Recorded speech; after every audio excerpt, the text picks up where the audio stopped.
For today's video guys, magluluto tayo ng spicy garlic prawn spaghetti. So let's get started!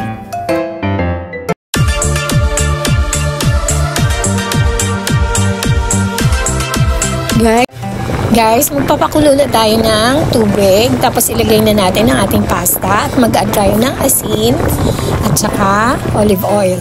Mag-slice tayo ng spring onion, tapos mag-chop na rin tayo ng ginger, ipagsama natin, lagyan natin ng asin at i-pound natin. After na ma-pound na natin sila, ilagay natin sa isang bowl na maliit, tapos magpainit tayo ng 2 kutsarang oil, tapos ibuhos natin dyan at i-mix at set aside. In the same pan pa din, mag-saute na tayo ng bawang. Maganda guys, maraming bawang, medyo maraming bawang. Mix.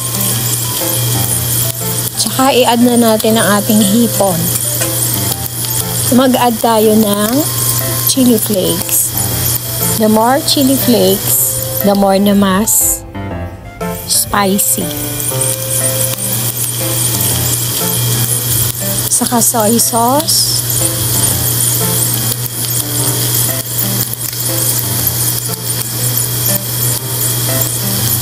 Oyster sauce.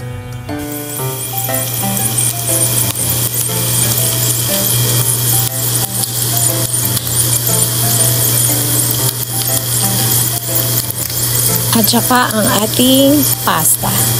Haluin ng mabuti.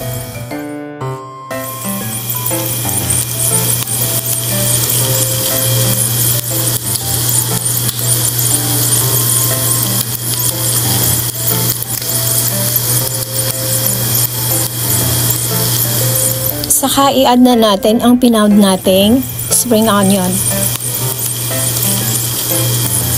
At mag-add tayo ng konting tubig galing dun sa pinakuluan nating pasta kanina. Sandaling simmer lang guys. Ngayon guys, ready na ang ating spicy garlic prawn spaghetti. Enjoy natin! Yum yum! Thank you for watching! See ya!